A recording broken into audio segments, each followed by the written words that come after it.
اللهم إني أسألك حسن الخاتمة. اللهم ارزقني توبة نصوحة قبل الموت. اللهم يا مقلب القلوب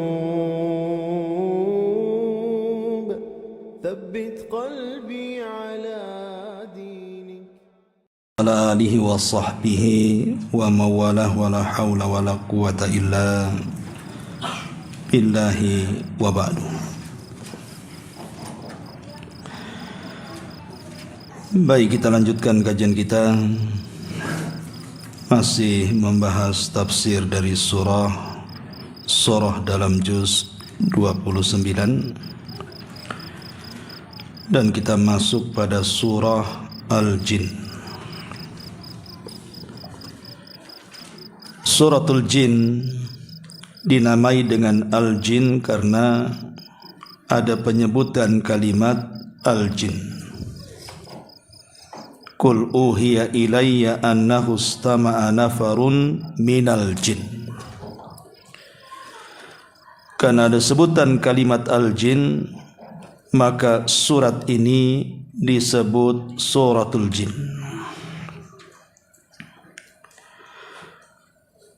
Adapun sebab dari turunnya surat ini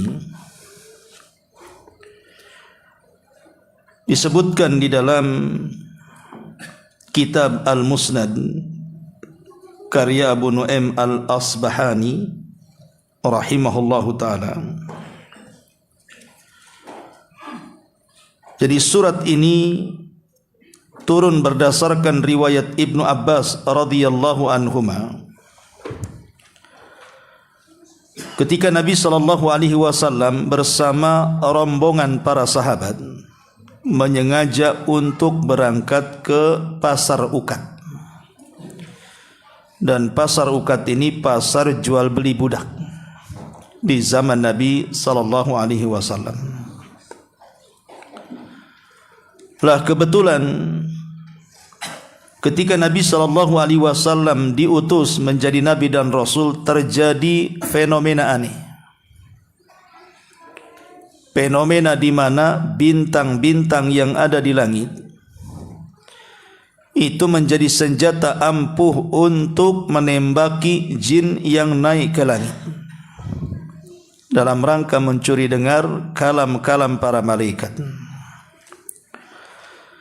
Sejak itulah maka tidak ada satupun jin yang berani naik ke langit, karena takut mati disambar dengan meteor-meteor atau bunga-bunga api dan gugusannya. Dari sini iblis merasa heran kenapa anak buahnya tidak bisa lagi naik ke langit. Akhirnya kemudian mereka pun diperintahkan oleh iblis untuk mencari kabar, kenapa bisa terjadi? Ada apa fenomena seperti ini? Sangat menakutkan sekali. Maka iblis pun kemudian membuat rombongan-rombongan mengarah ke timur, barat, utara, dan selatan, mencari kabar akan fenomena seperti ini. Lah kebetulan rombongan yang diutus jin adalah rombongan, salah satunya adalah rombongan dari Yaman. Jin dari Yaman, dari negeri Nasibah.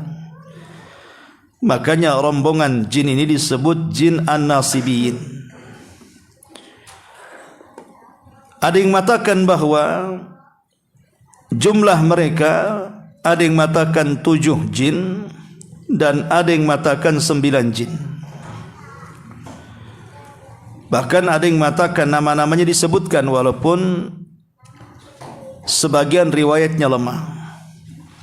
Di antaranya Amr ibn Talaq, kemudian Lahqam, Mamir, Fari'ah, dan yang lainnya. Lah kebetulan rombongan jin dari Nasibah Yaman ini, dia mengarah ke negeri Mekah. Lah kebetulan juga mengarah ke pasar Ukat. sebagaimana Nabi SAW berangkat ke pasar Ukad, lah jin-jin utusan iblis ini juga mengarah ke situ. Ketika kemudian Nabi SAW berada di pasar Ukad sampai waktu fajar, waktu subuh, maka Nabi SAW kemudian salat fajar bersama para sahabatnya. Saat salat fajar itulah Nabi SAW membaca ayat-ayat Al-Quran dalam salat fajar. Lah kebetulan 7 sampai 9 jin nasibah ini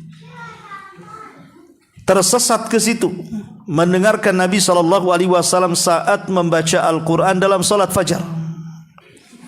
Entah kenapa mereka merasa nyaman dan tenang saat Nabi SAW membacakan Al-Quran tadi. Dari sinilah kemudian hidayah masuk ke hati 7 atau 9 jin nasibah ini, dan merekalah jin yang pertama yang masuk Islam dari kalangan jin. Bahkan boleh dikata mereka adalah para sahabat-sahabat terbaik dari kalangan jin yang mula-mula masuk Islam, masuk dalam kategori jin-jin yang awal-awal masuk Islam. Mungkin kalau kalangan para sahabat ini sekelas Abu Bakar, Umar, Uthman, Ali dan lain-lainnya.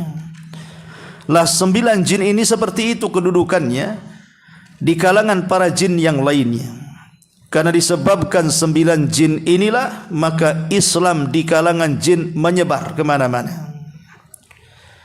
Lah sejak itulah maka Allah Subhanahu wa taala menjelaskan tentang bagaimana mereka mendapatkan hidayah itu. Turunlah suratul jin menjelaskannya. Di sini Allah Subhanahu wa taala mengatakan, "Qul uhiya ilayya annahu istama'a nafarun minal jinni faqalu inna sami'na qur'anan ajaba." Katakanlah wahai Muhammad, telah diwahyukan kepadaku bahwa sekumpulan jin, maksudnya jin nasibah tadi, telah mendengarkan Al-Quran yang kubaca. Lalu mereka berkata, kami telah mendengarkan bacaan yang sangat menakjubkan. Yahdi ila rusydi fa amanna bi walan nusyrika bi rabbina ahada. Yang memberikan petunjuk kepada kebenaran sehingga kami pun beriman kepadanya dan tidak akan mempersekutukan dengan satu apapun dengan Rabb kami, siapapun. Ini satu riwayat. Riwayat yang kedua, bahwa asbab nuzul suratul jin ini saat Nabi SAW ditimpa musibah yang luar biasa dengan kematian Khadijah dan pamannya Abu Talib. Sampai tahun kematian 2 orang mulia ini disebut Amul Hazni, tahun kesedihan. Maka Nabi SAW yang tadinya memiliki orang-orang yang bisa melindunginya, rupanya orang-orang itu sudah meninggal dunia, sehingga tekanan dakwah dari orang-orang musyrik itu semakin kejam kepada Nabi SAW sampai Rasul tidak bisa bergerak di Mekah. Dari situlah Nabi SAW berkeinginan untuk mencari areal baru untuk berdakwah. Terpikirlah untuk berangkat ke Taif. Berangkatlah Nabi SAW ke Taif. Mudah-mudahan ada orang yang melindungi di Taif sehingga Rasul bisa tinggal di Taif dan berdakwah di sana. Rupanya keinginan Rasul berbeda dengan kehendak Allah Subhanahu wa taala. Penduduk Taif lebih garang lagi dibandingkan penduduk Mekah. Baru datang sudah diusir, dilempari, dikejar-kejar dan begitu seterusnya. Sampai akhirnya Nabi SAW banyak luka di badannya. Disinilah tampil sahabat Nabi SAW Usamah ibn Zaid ibn Harithah. Zaid ibn Harithah yang menjadi pembantu Nabi SAW harus menjadi tameng punggungnya untuk menyelamatkan punggung Nabi SAW dari lemparan batu penduduk Taif ini. Begitu kejamnya penduduk Taif kepada Nabi SAW. Sampai pada waktunya ketika Rasul sudah selamat, kemudian beristirahat di kebun kurmanya Mughirah. Maka tiba-tiba Jibril datang membawa 2 malaikat gunung, penjaga gunung Taif. Kata Jibril, wahai Rasul, wahai Muhammad, aku membawa 2 malaikat penjaga gunung Taif.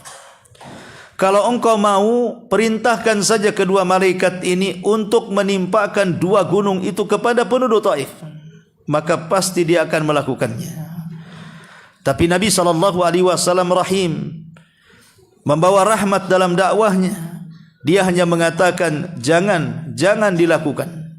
Kemudian Nabi SAW berdoa kepada Allah, Allahumma hdi biqaumin fa innahum la ya'lamun. Ya Allah, sebaiknya kau berikan hidayahlah kepada penduduk Taif ini, karena mereka kaum yang tidak tahu. Ya Allah, semoga dari keturunan mereka ada orang-orang yang beriman kepadaku dan juga beriman kepadamu. Jadi Nabi SAW tidak berharap generasinya masuk Islam, tetapi berharap anak cucunya masuk Islam. Itulah kelembutan Nabi SAW. Lah saat Nabi SAW kemudian istirahat di kebun kurma itu, rupanya ada seorang Nasrani namanya Adas. Adas ini seorang Nasrani dari negeri Nainawah, dari negeri Irak, negerinya Nabi Yunus ibn Matta. Entah kenapa kemudian dengan perbincangan sedikit dari Nabi SAW, tiba-tiba dia masuk Islam. Adas ini. Dan ini kehendak Allah ketika penduduk Taif tidak beriman, justru orang yang jauh dari Nainawa, Irak, yang bekerja di kebun kurma, dia pula beriman dan masuk Islam. Lah Nabi SAW berhari-hari di kebun itu, karena ketika itu hendak masuk Mekah tidak bisa, harus ada jaminan. Lah selama istirahat di kebun kurma itu, Nabi SAW melaksanakan salat. Lah kebetulan ketika Rasul salat subuh di kebun kurma itu, datanglah jin-jin yang nyasar ini, jin-jin yang diutus iblis untuk mencari kabar fenomena langit. Kemudian mereka mendengar apa yang dibaca Nabi SAW dalam salat subuh. Disitulah hidayah masuk. Akhirnya mereka pun beriman kepada Nabi SAW. Lah kisah ini akhirnya diabadikan dengan turunnya suratul jin. Bagaimana sekelompok jin datang kepada Rasul, mendengarkan Al-Quran, kemudian beriman. Setelah itu menyebarkan Islam kepada saudara-saudaranya, sehingga ribuan jin masuk Islam disebabkan 7 atau 9 jin ini. Dari sini kita tahu bahwa tidak semua jin itu jahat. Ada juga jin itu yang baik. Makanya nanti ada ayat, wa inna minna salihuna wa minna duna dzalik kunna tara'iqa qidada. Ada di antara kami itu jin yang baik, ada juga yang tidak baik. Kami ini bertingkat-tingkat. Lah kebetulan jin yang datang ini memang awalnya jin yang kafir, tapi kemudian ketika mendengar ayat-ayat Al-Quran dibacakan Rasul, akhirnya masuk Islam. Bahkan mereka adalah pelopor para jin dan mengajak jin untuk masuk ke dalam Islam. Itulah jin yang disebut dengan jin an-nasibah atau jin an-nasibiyin. Ma'asyiral muslimin wal muslimat rahimakumullah. Bicara sedikit soal jin. Keberadaan jin itu bisa kita rasakan. Sama dengan keberadaan malaikat juga bisa kita rasakan. Dan dua-duanya, baik jin ataupun para malaikat, di mata kita dua-duanya gaib. Artinya wajib kita imani keberadaannya. Karena keberadaan jin dan para malaikat disebutkan di dalam Al-Quran, disebutkan dalam hadis Nabi SAW. Bahkan keberadaan mereka bisa kita rasakan. Bagaimana kita bisa merasakan keberadaan mereka? Ketika kita merasa takut melewati sebuah tempat yang angker, tempat-tempat yang menakutkan, tiba-tiba bulu kuduk kita berdiri, kemudian maunya ngebut saja, tidak mau pelan gitu ya. Karena biasanya penakut itu biasanya bukan 40 ngegasnya, itu bisa sampai 100 lebih itu. Sudah enggak peduli celaka enggak celaka, yang penting ngebut ya.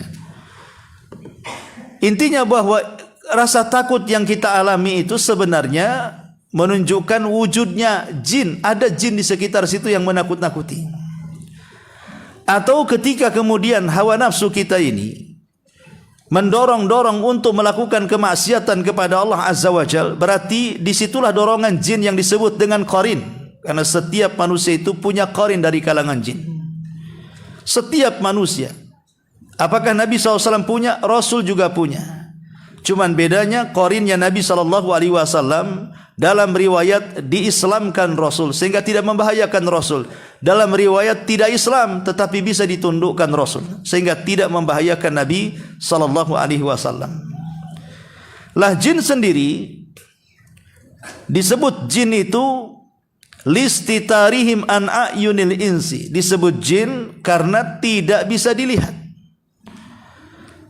Makanya dua huruf jim dan nun itu biasanya digunakan untuk perkara-perkara yang tidak bisa terlihat. Contoh janin, itu pun diambil dari jim dan nun. Janin tidak kelihatan karena di perut ibu.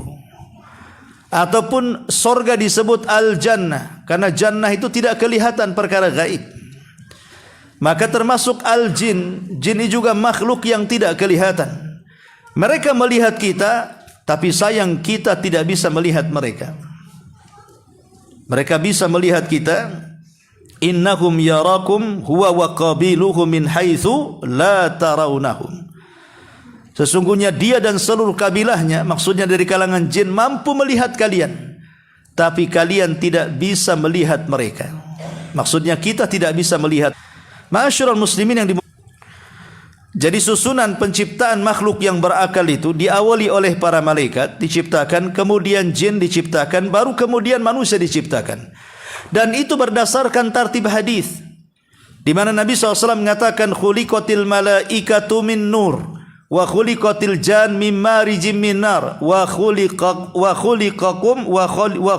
Adam mimma wusifa lakum wa khuliqa Adam mimma wusifa lakum.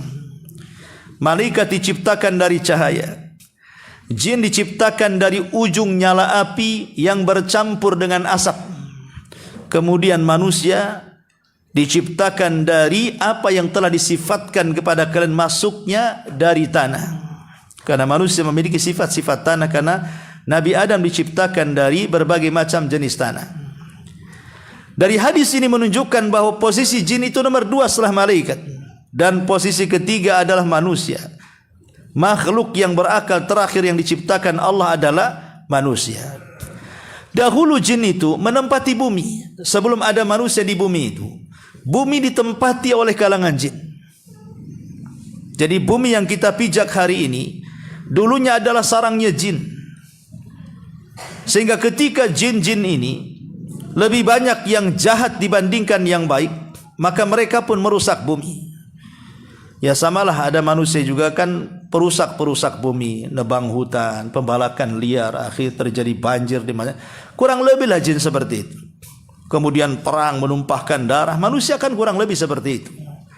Tapi yang merusak dari kalangan jin lebih banyak dan lebih hebat dibandingkan yang memperbaiki.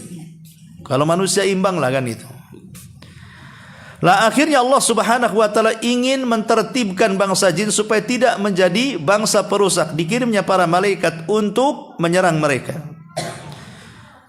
Yang ikut selamat, yang membangkang dilempar ke tempat-tempat pencil, ke tempat-tempat yang tidak bisa dijamah dan dijangkau, ke hutan, ke laut, kemana-mana dipenjarakan. Ya. Makanya ketika Allah Subhanahu wa taala menciptakan Nabi Allah Adam alaihi salatu wassalam, malaikat sempat kemudian mengkias Adam dengan bangsa jin dan mengatakan, ya Rabb, apakah engkau akan menciptakan makhluk yang akan merusak bumi dan menumpahkan darah? Ataj'alu fiha man yufsidu fiha wa yasfikud dima wa nahnu nusabbihu bihamdika wa nuqaddisu lak. Apakah engkau akan menjadikan makhluk perusak yang akan menumpahkan darah, yang akan merusak bumi, sementara kami makhluk yang bertasbih dan mensucikan kamu? Maka Allah mengatakan, inni a'lamu ma la ta'lamun. Aku lebih tahu loh dengan apa yang kuciptakan dibandingkan kalian. Artinya di sini dulu bumi ini dihuni oleh kalangan jin. Baru setelah itu datang manusia. Makanya manusia disebut khalifah. Khalifah itu makhluk pengganti. Makanya Abu Bakar khalifah Nabi karena dia mengganti Rasul. Jadi khalifah itu pengganti. Inni ja'ilun fil ardi khalifah. Makhluk yang bergenerasi yang mengganti makhluk sebelumnya. Itu namanya khalifah. Lah jin ini menempati bumi dulunya. Dan jin sendiri sama dengan manusia, tujuan Allah Subhanahu wa taala menciptakan adalah untuk beribadah kepada Allah Subhanahu wa taala. Wa ma khalaqtul jinna wal insa illa liya'budun. Tidaklah kami ciptakan jin dan manusia kecuali aku suruh mereka beribadah kepada Allah Subhanahu wa taala, beribadah kepadaku. Jin ada macam-macamnya. Sebagaimana disebutkan dalam sebuah hadis Nabi sallallahu alaihi wasallam bahwa jin ini ada 3 macam. Nabi sallallahu alaihi wasallam mengatakan bahwa jin itu ada 3 macam. 3 macam ini apa saja? Pertama, ada jin itu yang mereka bisa terbang. Bisa terbang ke sana kemari. Dan ini menunjukkan jin punya kekuatan. Kalau manusia bisa terbang karena naik pesawat, adapun Superman itu kan hayalan saja. Artinya di sini jin ini punya kekuatan bisa terbang, makanya mereka mencuri dengar ke langit. Naik ke awan sana, mencuri dengar apa yang dikatakan para malaikat. Nanti habarnya dijual belikan kepada para dukun dari kalangan manusia untuk menyesatkan manusia. Yang kedua, ada jin ini yang berbentuk ular dan juga anjing. Al-hayyah wal kilab. Ya, ada yang berbentuk ular dan berbentuk anjing. Makanya dahulu saat perang Ahzab, perang Khandaq, perang Parit, ada anak muda dari Ansar ketika itu baru kawin. Dia takut kalau istrinya kenapa-kenapa. Karena bagaimanapun Madinah kan dikepung dari semua sisi. Maka Nabi SAW kemudian mengizinkan anak muda itu untuk menemui istrinya, takut kenapa-kenapa. Dan mengingatkan untuk bawa senjata. Takut ada musuh di jalan. Tiba-tiba ketika sampai di rumahnya, istrinya keluar lari sekencang-kencangnya dari rumahnya dalam kondisi menggunakan pakaian yang tidak sopan. Sehingga suaminya marah, dikiranya istrinya selingkuh. Tapi setelah mendapatkan penjelasan bahwa di rumahnya ada ular, makanya dia ketakutan, maka suaminya langsung menghunus pedang masuk ke dalam rumahnya. Nampak ada ular, langsung ditebas. Sayangnya disinilah terjadi yang tidak diperkirakan. Saat dia menebas kepala ular itu juga sudah mematuk badan dia. Jadi ular mematuk badannya dan sahabat ini berhasil memenggal kepala ular itu. Dua-duanya kena serang. Akhirnya seketika sahabat itu mati. Ular itu juga mati, sahabat ini juga mati. Maka kabar ini sampai kepada Nabi SAW dan mengatakan sesungguhnya di Madinah ini ada jin-jin muslim yang tinggal di rumah-rumah kalian. Dan mereka dalam bentuk ular. Maka kalau seandainya ada ular di rumah kalian, maka jangan langsung dibunuh. Tetapi usirlah ular itu. Bisa saja itu jelmaan dari jin yang berbentuk ular. Tapi kalau seandainya disuruh pergi pun tidak mau, rupanya bukan jelmaan jin, itu memang ular, ya ular, bukan jelmaan siapa-siapa, dan memang dia ular, maka Nabi SAW boleh membunuhnya dengan cara membaca ta'awud kemudian membunuhnya. Jadi ada jin itu juga dalam bentuk ular, dalam bentuk kilab, anjing. Kata Nabi SAW bahwa kalbul aswad, anjing hitam itu bagian daripada setan. Kemudian juga ada jenis jin itu yang tinggal di rumah-rumah kaum muslimin. Mereka memang tinggal di rumah kita. Seperti mereka menghuni kamar-kamar mandi. Makanya kenapa Nabi SAW menganjurkan kalau kita masuk kamar mandi, apa yang diajarkan Nabi SAW? Disuruhnya kita berdoa, Allahumma inni a'udzubika minal khubthi wal khaba'ith. Aku berlindung kepadamu ya Rabb dari jin laki-laki dan jin perempuan. Artinya jin juga ada jenisnya, ada laki-laki dan perempuan sama dengan manusia. Jadi kalau yang masuk kamar mandi atau tandas itu laki-laki, ya mungkin yang menggoda jin perempuan. Kalau yang masuk perempuan, ya jin yang menggoda laki-laki. Repotnya kalau yang masuk itu bencong, ya mungkin jin bencong juga. Karena kurang lebih saja kehidupan jin dengan manusia. Tapi ingat bahwa kamar mandi itu sarangnya jin. Jangan berlama-lama di situ. Dahulu ada kisah nyata. Saya punya guru di Yaman itu namanya Syekh Abdul Aziz. Dia menceritakan tentang kisah seorang ibu di Hadraul Maut. Ibu ini mengajar di madrasah. Ibu guru mengajar di madrasah.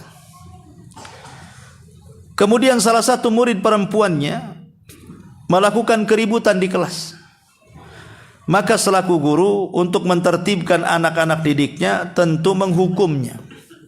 Cuman hukumannya kejam, beda dengan di tempat kita ya.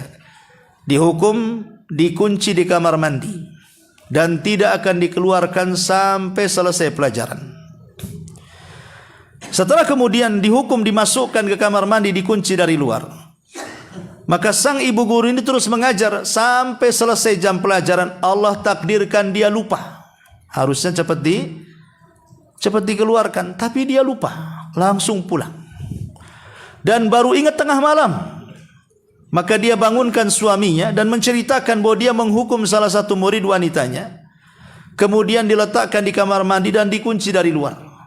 Secara otomatis terjadi kekhawatiran. Maka bergegaslah kemudian sang ibu guru dengan suaminya menuju sekolahan.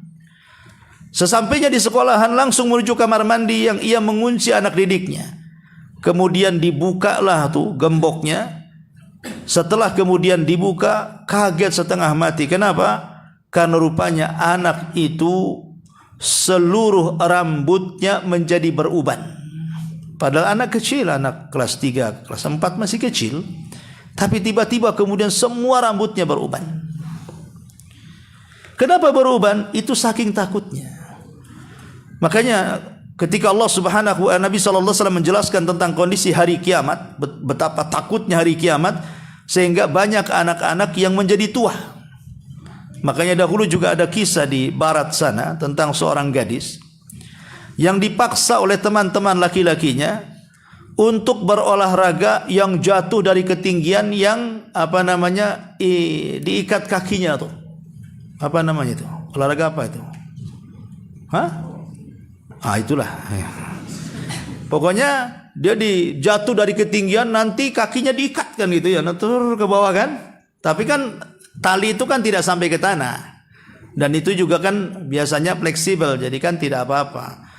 Itu kan untuk menguji nyali. Kalau orang yang biasa mentalnya kuat tidak ada masalah. Ya. Jadi ada seorang gadis dipaksa-paksa, diangkat, diikat. Dia sudah nangis-nangis tak mau.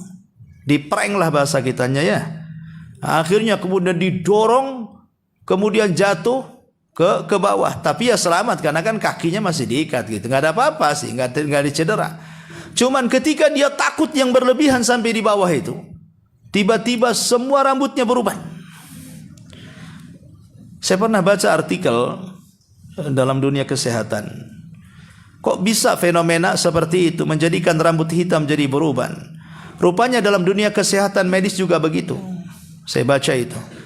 Jadi kalau orang memiliki ketakutan yang bersangatan, maka dia akan merubah wajahnya dari muda menjadi tua. Dengan apa? Dengan rambut hitamnya berubah seketika menjadi putih.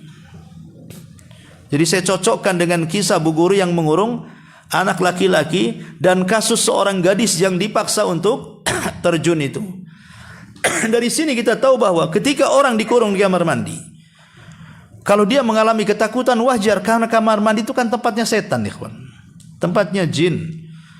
Anehnya sekarang kan kalau orang-orang kaya ini kadang-kadang kamar mandi dicantik-cantikan, dibagus-baguskan, kadang-kadang dibuat tempat rendam di situ, sampai lebih baik daripada kamarnya sendiri. Sehingga ada orang yang masuk kamar mandi yang mewah-mewah itu nggak keluar itu. Ya. Pertanyaannya, kenapa kok dia nggak kesurupan? Ya mungkin dia jinnya di situ. Udah bersepakat dengan jinnya. Nabi SAW melarang tidak boleh lama-lama. Kamar mandi itu sesuai dengan hajat kebutuhan. Orang mau kencing ya sudah kencing selesai, mau buang hajat selesai. Nah, ini kadang-kadang sekarang ini kita ini difitnah dengan adanya handphone. Kadang-kadang sambil di kamar mandi tengok YouTube, kadang-kadang udah selesai buang hajatnya, tapi sinetronnya nggak selesai. Akhirnya duduk sampai selesai, bayangkan. Nah, ini kan menyelisihi syariat namanya. Kamar mandi itu tempat kotor, kamar mandi itu tempat jin. Masuknya saja kita berdoa, keluarnya saja kita berdoa. Ma'asyiral muslimin wal muslimat rahimani wa rahimakumullah. Jadi ada jin itu menempati rumah-rumah kita. Dan jin sendiri ada yang menjadi setan, ada yang tidak menjadi setan. Karena setan itu sifat, bukan zat. Setan itu sifat. Jadi jin yang jahat disebut setan, manusia yang jahat juga disebut setan. Makanya orang kalau marah selalu mengatakan setan kau, katanya. Ya. Artinya ada orang yang kemudian melakop-lakopi orang setan karena setan ini sifat. Disifatkan kepada jin yang jahat, disifatkan kepada manusia yang jahat. Lah jin-jin ini juga sama, ada yang jadi setan sehingga menjadi pengikut iblis gitu ya. Ada jin-jin yang saleh dan itu pengikut para nabi, pengikut orang-orang yang baik. Tidak semua jin jahat, ada jin-jin yang baik. Cuman dari segi hitungannya tentu jin yang jahat jauh lebih banyak dibandingkan jin yang baik. Lain dengan manusia terbalik. Ma'asyiral muslimin yang dimuliakan Allah Azza wa Jalla. Jadi kehidupan jin itu sebenarnya kurang lebih dengan kehidupan manusia. Mereka makhluk yang mukallaf. Mereka juga ada pernikahan. Ya, pernikahannya juga sama dengan kita. Karena syariat jin juga syariat Nabi SAW yang dipakai. Jin itu nggak punya nabi. Nabi jin itu ya nabi manusia. Kalau sekarang ya nabi para jin itu ya nabi kita Muhammad SAW. Karena nabi kita diutus kepada kalangan jin dan manusia. Makanya Allah mengatakan wa ma khalaqtul jinna wal insa illa liya'budun. Sehingga kalau jin itu kalau ingin belajar, maka mereka belajar kepada kita manusia. Karena manusia lebih memahami Islam dibandingkan jin. Seperti di sini nih, ada juga jin-jin yang belajar sama antum di sini. Cuman kan nggak nampak saja. Kalau antum nampak, antum geser lah. Ya. Karena bagaimanapun bentuk jin itu, secantik-cantiknya, seganteng-gantengnya jin itu tetap saja tidak seindah manusia. Ingat kisah seorang syekh yang meruqyah, seseorang yang kerasukan jin yang paling cantik di kabilahnya. Jin ini paling cantik, primadona di kabilahnya. Oh, pokoknya pemuda-pemuda jin itu ingin menikah dengan jin yang paling cantik yang merasuki orang itu. Jadi syekh ini saat meruqyah, dia menceritakan bahwa dia adalah jin yang paling cantik di kabilahnya. Ketika ditanya, kalau kau cantik, macam mana bentukmu? Apakah seperti manusia? Dia mengatakan tidak, aku memiliki 9 kaki, katanya. Secantik-cantiknya jin memiliki 9 kaki. Kalau antum ditawari model paling cantik di Indonesia, tapi punya kaki 9, mau nggak antum? Itu sama dengan nikah sama gurita kan? Mana coba? Nikah sama cumi itu namanya. Cumi saja tidak sebanyak itu kakinya. Dari sini menunjukkan bahwa jin itu bentuknya tidak seindah manusia. Jin itu buruknya. Saat cantik-cantiknya jin ya seperti itu, memiliki 9 kaki. Artinya bahwa ciptaan manusia yang paling indah itu hanyalah manusia. Laqad khalaqnal insana fi ahsani taqwim. Jadi kehidupan manusia, kehidupan jin itu sama dengan manusia. Mereka juga menikah, pernikahannya juga sama dengan manusia. Mereka juga melakukan rukun Islam, salat, puasa, zakat, haji. Ada lebarannya juga. Ya. Tetapi kalau soal beragama, maka mereka mengikut manusia. Soal beragama mereka mengikuti manusia. Artinya tergantung jin ini berguru kepada siapa dari gurunya manusia ini. Kalau dia berguru kepada orang-orang sunnah, ya menjadi jin yang sunnah. Kalau berguru kepada orang-orang yang tidak sunnah, yang suka berbuat bid'ah, ya sama juga. Akhirnya mereka pun jin juga sama melakukan hal yang sama seperti manusia. Kurang lebih kehidupannya seperti manusia. Ya. Ada yang kaya, ada yang miskin. Ada yang menjadi pejabat, ada yang menjadi rakyat jelata. Apa mereka punya ormas juga? Kayak Banser, GP Ansor atau partai-partai, ya mungkin kurang lebih saja, wallahu alam. Tapi kehidupan mereka kurang lebih dengan kehidupan manusia. Ada politik juga mungkin dalam jin itu, pemilihan presiden dan begitu seterusnya. Intinya bahwa jin adalah makhluk yang tata hidupnya kurang lebih dengan manusia, karena mereka makhluk yang mukallaf, makhluk yang dibebani syariat. Makhluk yang dibebani syariat, ada ancaman dengan neraka dan ada janji dengan sorga. Sama dengan manusia, kurang lebih seperti itu. Ma'asyiral muslimin yang dimuliakan Allah subhanahu wa ta'ala, lah dalam surah jin yang kita bahas ini, kembali ke awal, ya, Allah subhanahu wa ta'ala ingin menjelaskan bagaimana awal muawal atau asal muasal jin itu masuk Islam. Jadi sejarahnya jin masuk Islam itu seperti apa? Lah suratul jin ini menjelaskan bagaimana sejarah jin masuk Islam di sini. Baik, di sini Allah Subhanahu wa taala berfirman, "Qul uhiya ilayya annahu istama'a nafarun minal jinni faqalu inna sami'na qur'anan ajaba yahdi ila rusdi fa amanna bih wa lan nusyrik bi rabbina ahada." Katakan ya Muhammad, telah diwahyukan kepadaku bahwa ada sekelompok jin telah mendengarkan Al-Quran, lalu mereka berkata, kami telah mendengarkan bacaan yang menakjubkan, yang memberi petunjuk kepada kebenaran sehingga kami pun beriman kepadanya dan tidak akan mempersekutukan dengan apapun kepada Allah subhanahu wa ta'ala. Lihat bagaimana ayat ini menunjukkan tentang keajaiban bangsa jin, bahwa Al-Quran ini memiliki pengaruh yang dahsyat.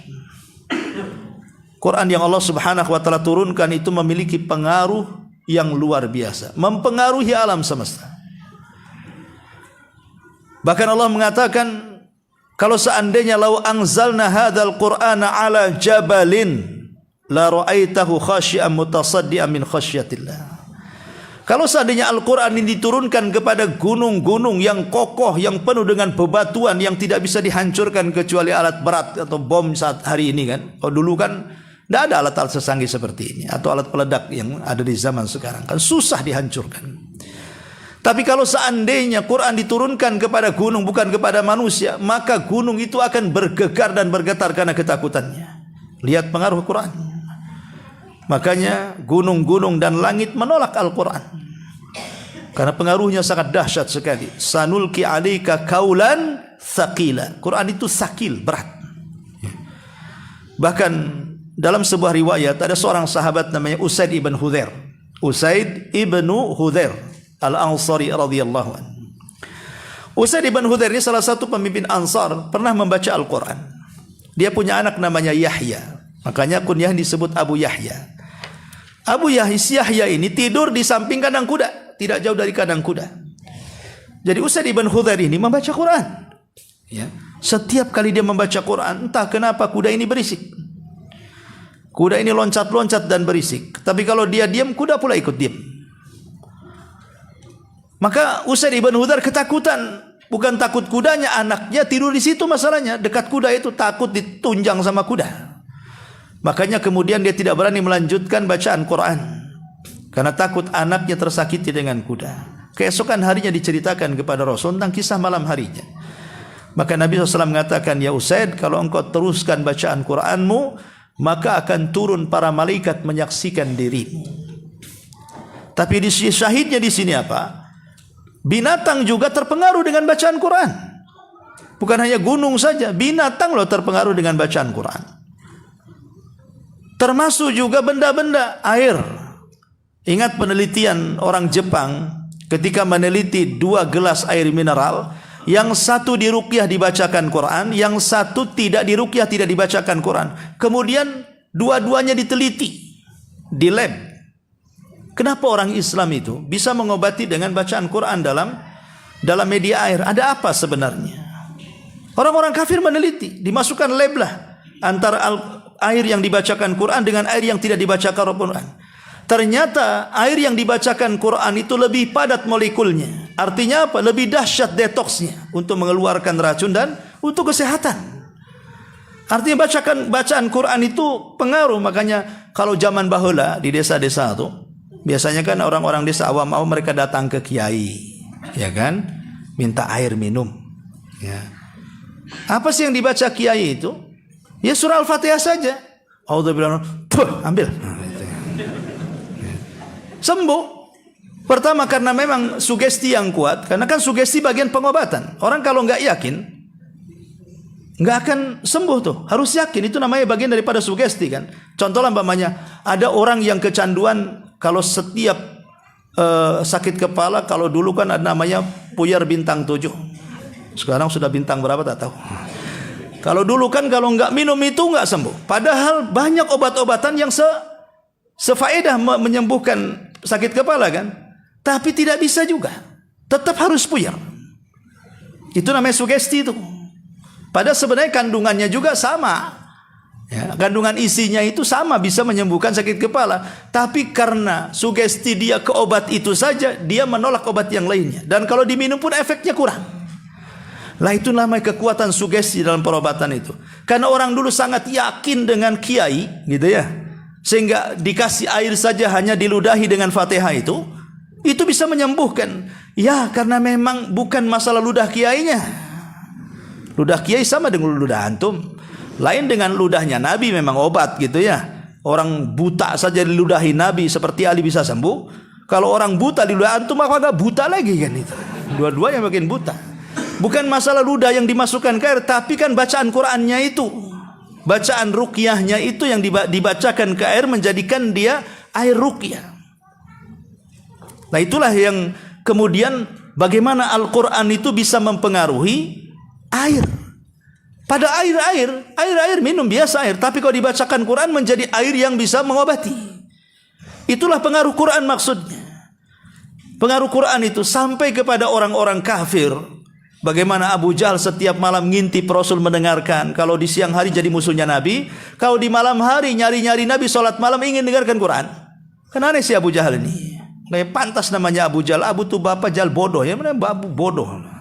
Malamnya mendengarkan Quran, siangnya memusuhi Quran. Si Abu bodoh ini, ya, Abu Jahal.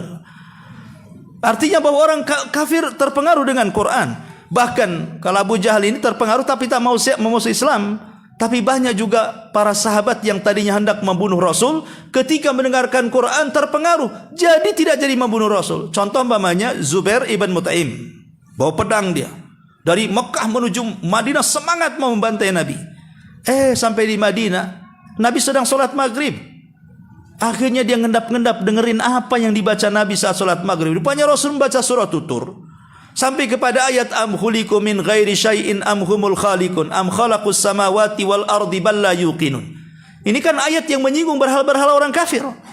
Tiba-tiba kemudian kata Zubair ibn Mut'im, dia mengatakan hatta kada qalbi an yatir. Hampir-hampir hatiku terbang. Hidayah masuk. Dia sarungkan kembali pedangnya, kemudian dia letakkan. Dia menghampiri Rasul tanpa senjata. Niat mau membunuh tak jadi. Sampai di hadapan Rasul malah dia mengatakan asyhadu an la ilaha illallah wa asyhadu annaka rasul.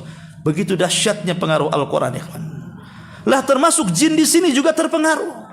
Cuman hebatnya jin ini, jin nasibah ini, dia mendengarkan ayat cuman satu kali di salat subuh. Dia hanya mendengarkan satu ayat loh ya. Di salat subuh Nabi SAW membacakan ayat. Tiba-tiba setelah Nabi SAW selesai sholat, langsung beriman. Itulah kehebatan. Ada sebagian jin yang sekali mendengar ayat, langsung beriman. Tapi ada di antara manusia, boleh jadi dia sudah masuk Islam, kemudian dinasihati dengan berbagai macam ayat, tak sadar-sadar. Coba saja, umpamanya ada orang yang sudah gemar berzina, narkoba dan lain sebagainya. Diceramai, ini dalilnya, ini Qur'annya, ini ayatnya, ini hadisnya, sahih, dan begitu seterusnya.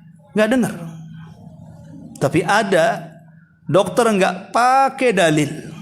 Dia nggak pakai dalil dokter itu. Nakut-nakuti. Di badanmu ada penyakit tuh. Penyakit besok kau mati. Kau harus berhenti. Berhenti dia. Kok bisa dia takut sama dokter? Padahal dokter ini hanya ngibul saja umpamanya. Tapi yakin. Tapi dengan ustadz yang sudah brodol semuanya dalil keluar, ya masuk kuping kiri, keluar kuping kanan, nggak jelas. Ya.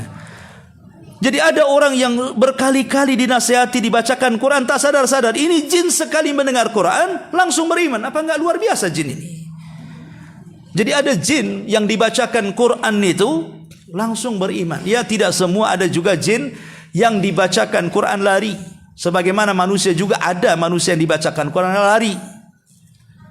Coba saja antum umpamanya ada ibu-ibu ya, kalau tetangga lagi ngerumpi-ngerumpi, ibu datangi langsung baca Quran, Bu.